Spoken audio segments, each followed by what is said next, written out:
Hi guys! Are we loving the color change from purple to red for this comeback review? I thought, how cool would it be if I matched my theme to the album I'm reviewing?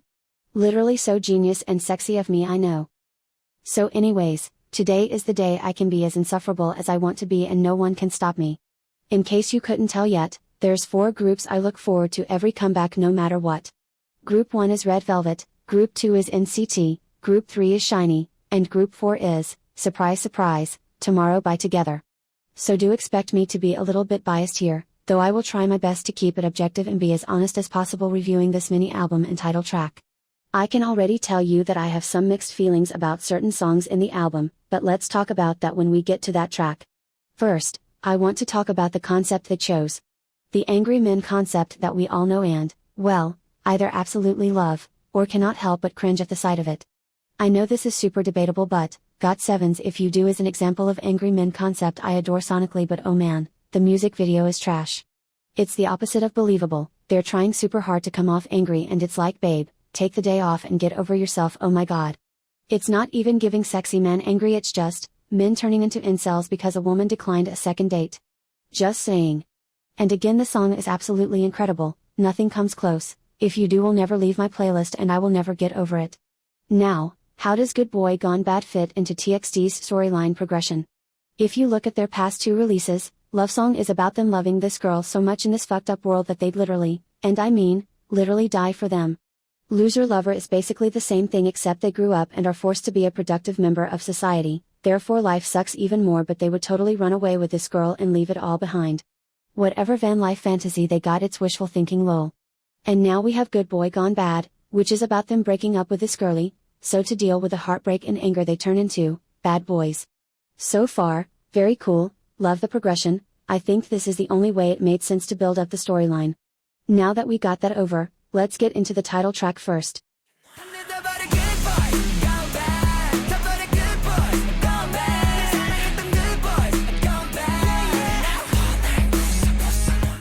Good Boy Gone Bad. First impression, super fast-paced, immediately grabbed my attention. The flow of it is nice, the pre-chorus transitions perfectly from Subin's breathy vocals to Bongyo's whispering. I'm also really loving the vocal delivery of every member. Taehan, of course, is always on point with that, as we know. Yeonjun's rap parts are a nice addition to the song. The music video is beautifully made. I like how dark and moody it is, especially Subin in the bathtub. Kinda shocking, I won't lie. At first glance watching the teaser I was like, pause, where are we going with this? But I might be looking too much into it. If you've seen 13 Reasons Why, you know what I mean. It's a wild image to see. Overall, I like the theme, I like the visual choices that were made, the chorus is catchy and I can't wait to see them perform it again. However, there is 2 things in this 3-minute and 35-second song that I just find a tad bit jarring to the ear. This part.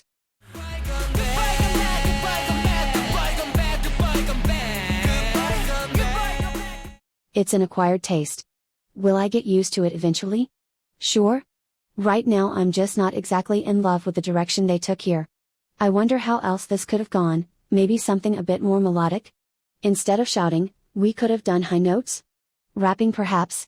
I don't know, and I wonder if this was their first choice for it, but other than that, I am very pleased with it. If you're asking me whether this is their best title track to date, no bestie, and I think you know that. But it is a solid comeback and I am satisfied with it. Stay for me, stay for me, stay for me. I can't get used to it, used to it, used to it. 반복되는 함께 가질 수가 없게. I cry.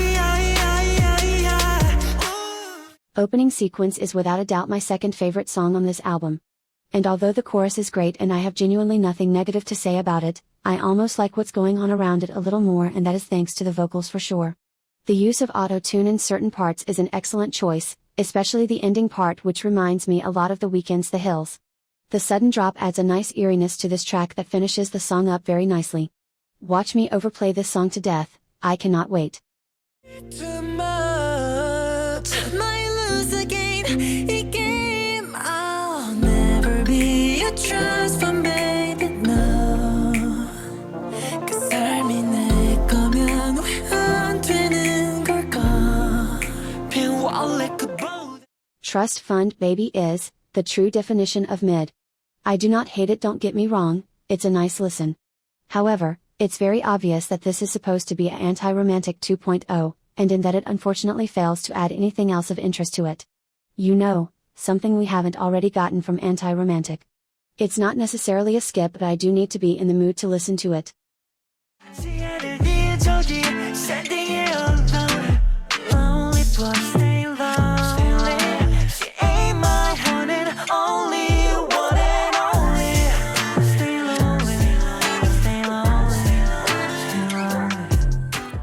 Hands down, Lonely Boy is the best track on this album. It's a unit song by 𝚜𝚘𝚝𝚝 and Yeonjun and, wow, what a perfect combination of Kai's beautiful vocal tone, and Yeonjun's melodic rap talking over this simple but well-made instrumental. I'm totally into Yeonjun's high-pitched rapping style he tried this time. I know I said this before, but the way Big Hit uses auto-tune for TXT in particular is very much my taste. It's never too much, always the right amount, and always put in meticulously to not overwhelm the song. In my opinion, of course, I know not everyone is a fan of that, and well, BTS should most definitely just stay away from that for a bit lol.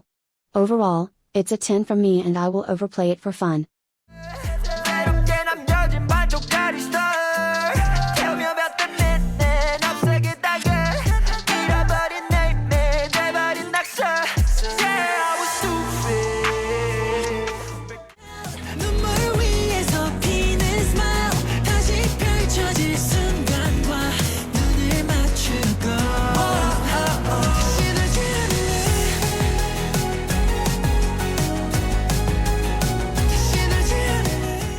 This is another unit song, including Taehan, Bongyu and Subin. Right off the bat, with Thursday's Child Has Far to Go, it's clear that The Weeknd's Blinding Lights was used as a stepping stone for the production. Not only does it remind you of it, but the instrumental part is almost the same. They did slight variations here and there, but other than that, it's really not much different from one another. Honestly, the song is fun, not a skip for me, and I think the members sound great in it, but as someone who listened to The Weeknd's After Hours album countless amount of times from start to finish, front and back, I just feel as though this is such an unnecessary song. Why copy a song that arguably does the retro concept 10 times better? Blinding Lights is repetitive but never boring, it takes you on an entire journey, and it's almost like you are going back in time. With TXT's version of it just feels a bit stale. ATEEZ's Take Me Home, for example, takes that retro trend that The Weeknd set last year, and made something that can stand on its own. I do wish we went somewhere else, considering how good these three sound together. Maybe, I don't know, do R and fucking B again. Please, I am begging you. Totally wasted opportunity if you ask me.